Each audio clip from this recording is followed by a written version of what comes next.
Warning, this video is intended for adult collectors. It contains plastic collectibles, questionable opinions, and that guy that really hates Armada Hotshot. This is not a test. This is a random review. Hello everyone, welcome back to the TJOmega channel. And yesterday you saw the review for Alchemist Prime, and typically that would mean reviewing one of his wave mates.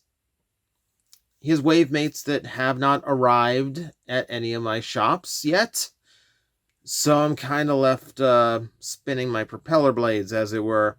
So instead we're going to hop over Studio Series and actually take a look at what they had cooking, and this is Transformers 1 Starscream. Been looking forward to this one. I really like the look of Starscream in that movie. Both modes look really, really good. So let's see how it turned out here. Yeah, it's a Cybertronian jet. It's vaguely Tetrajet in design.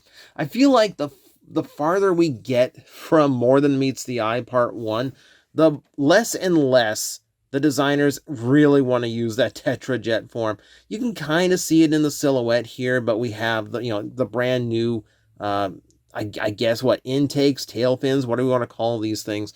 But we got new details there. We have the downslope to the wings. There's wings in general. That alone should disqualify you from being a Tetrajet. You're supposed to look like a flying pyramid.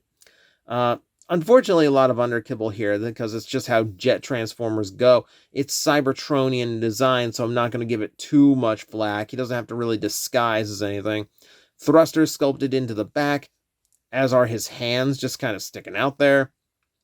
And then on the underside, you see this weird little gun angled downward. So this is a leftover from the Bumblebee movie Tetrajet design, which isn't Tetra anymore because this adds a fourth point.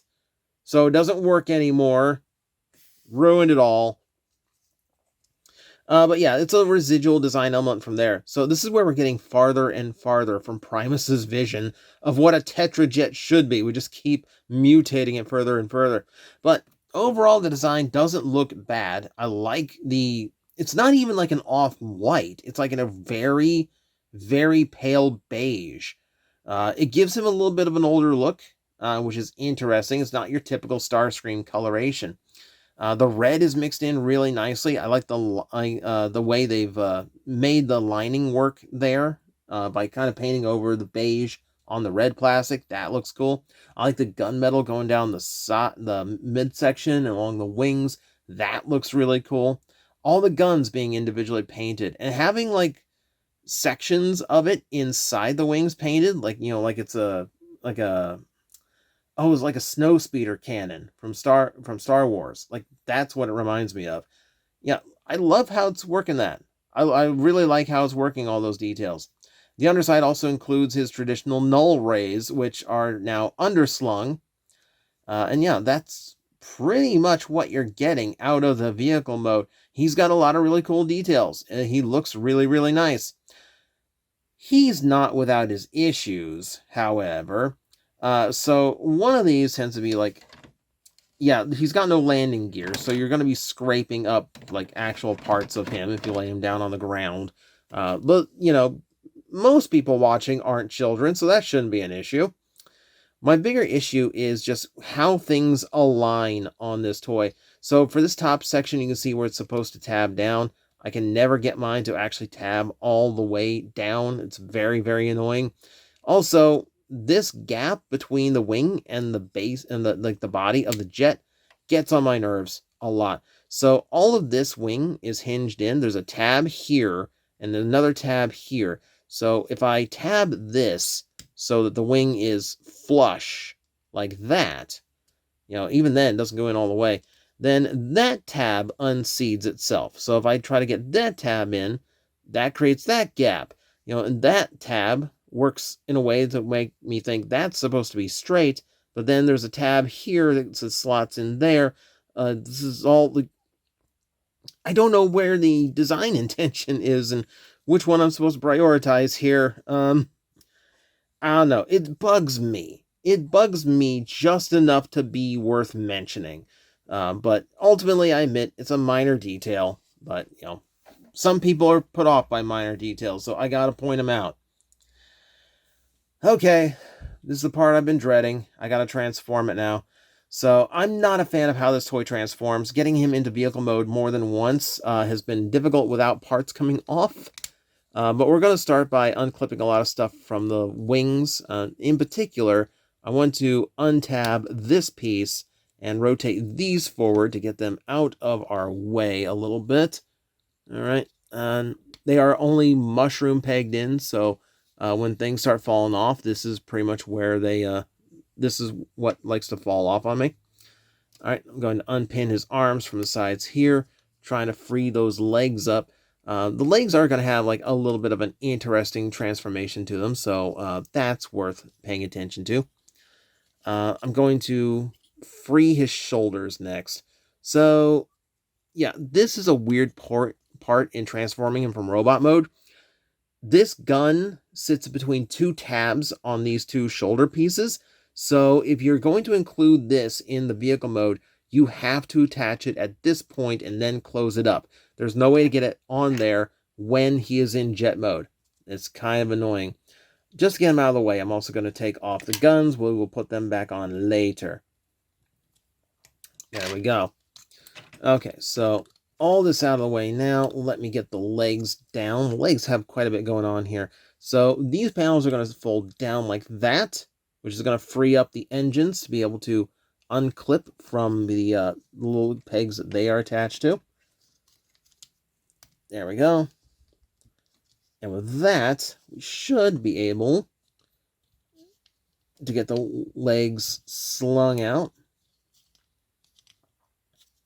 Here we go. Hang on. Let's try folding down the feet first, and then we can get the jet. There we go. Make sure those are clipped in. Now we can get the legs all the way out. Get them out of the way into their eventual final position.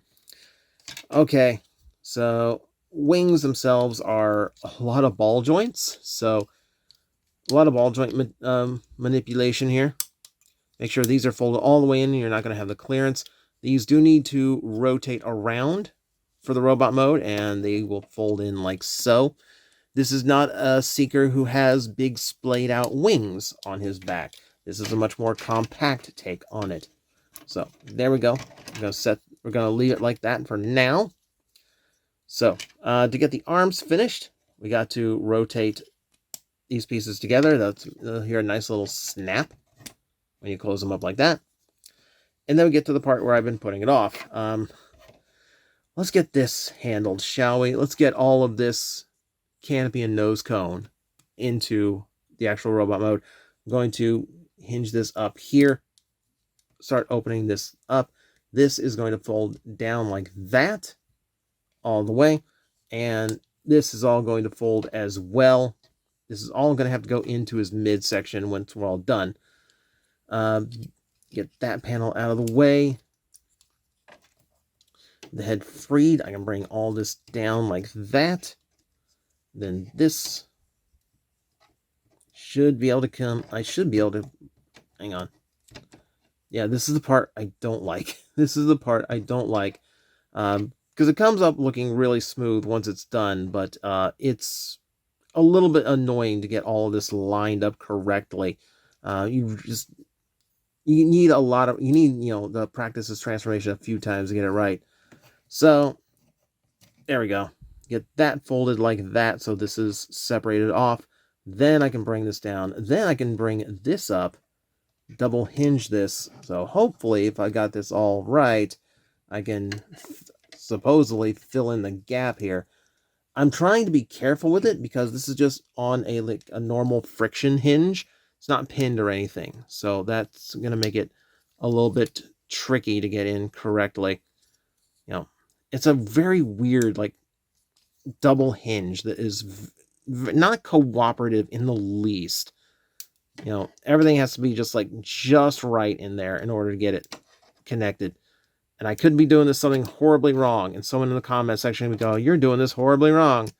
Okay, never mind. Got it. It has to double hinge at this point first, and then it slides up. This is why I don't like this torso transformation. Everything has to be done in a very specific way, even though all I'm doing is folding a nose cone up into his chest. All right, so connect that down like that. I'm going to raise up these parts. This panel can go back to where it was.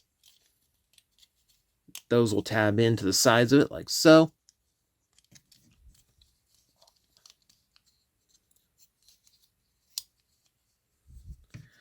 Can I remember the way can I remember the way the wings went? Yes, I can.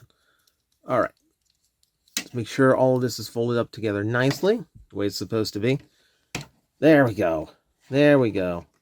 Go ahead and fold these back too. Don't want to forget those. Okay. Starscream in jet mode. In robot mode, I'm sorry.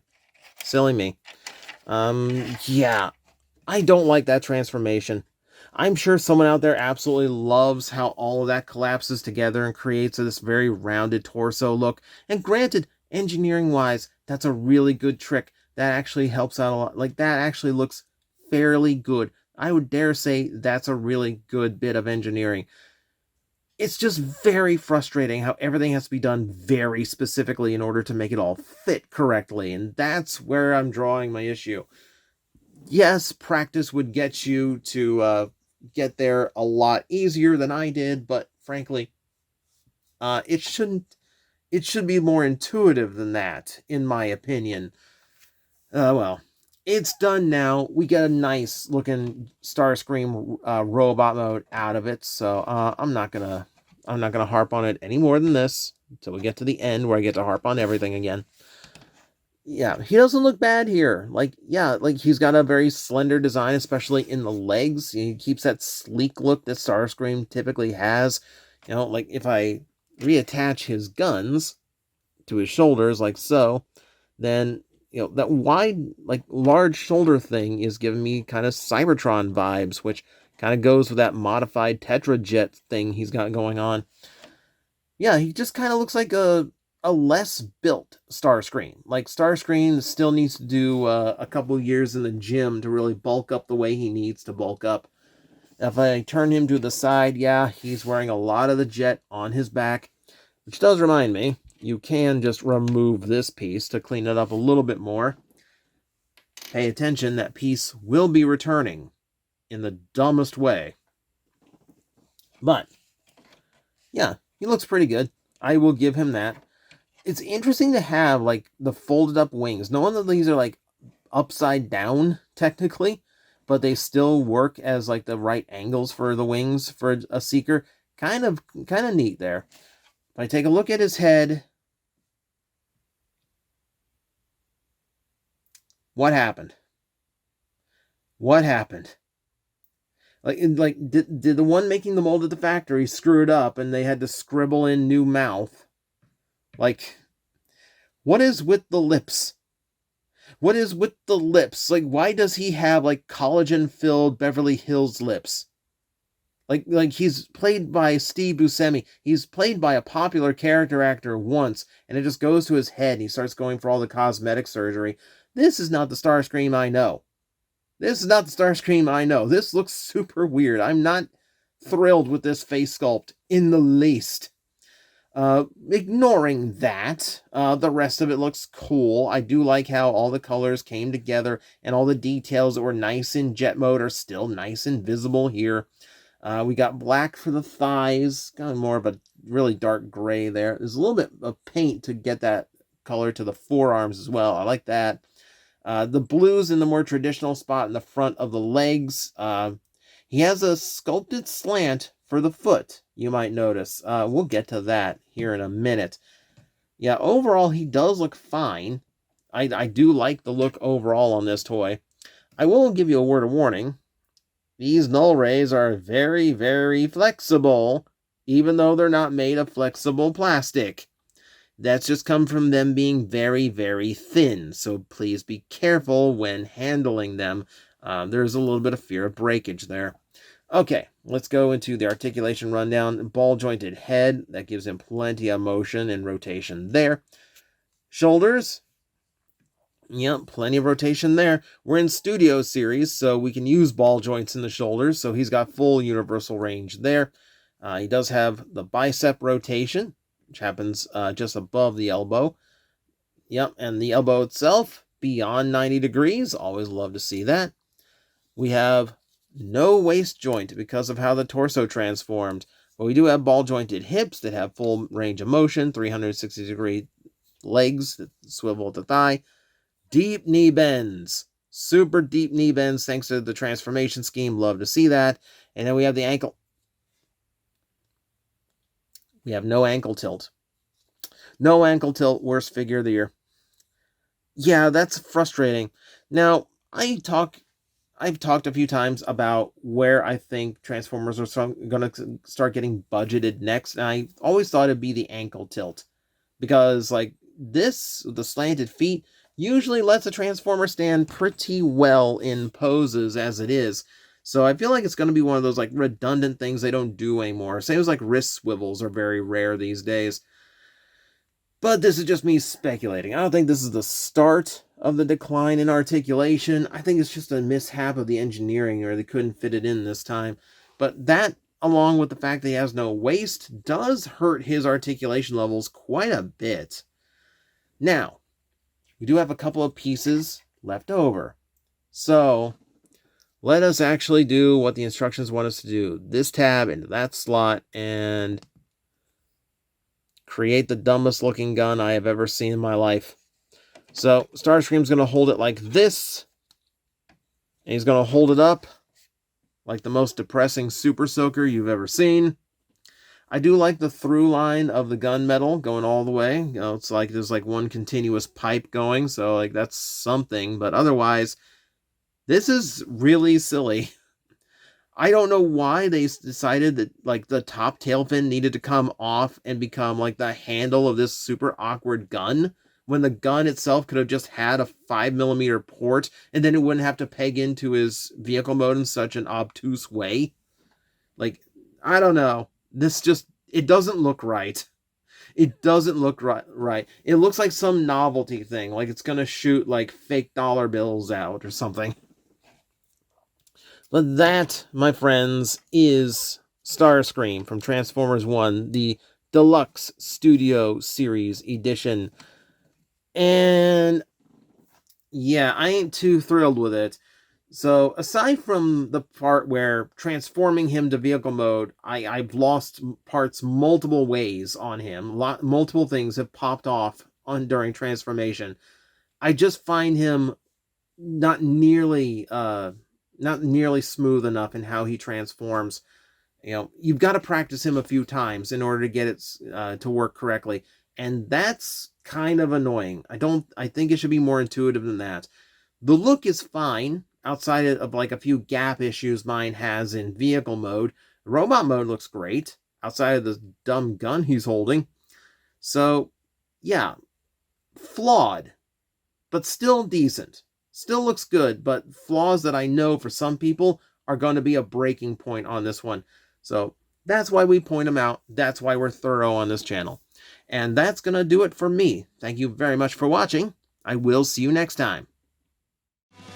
Hello everyone, I am Astral Agent Magnetar, a Tokusatsu VTuber, and I am streaming 4 times a week over on Twitch, Monday, Tuesday, and Wednesday afternoons, and a special late night one on late Friday/early Saturday. So come watch, come hang out, and let's make an impact together.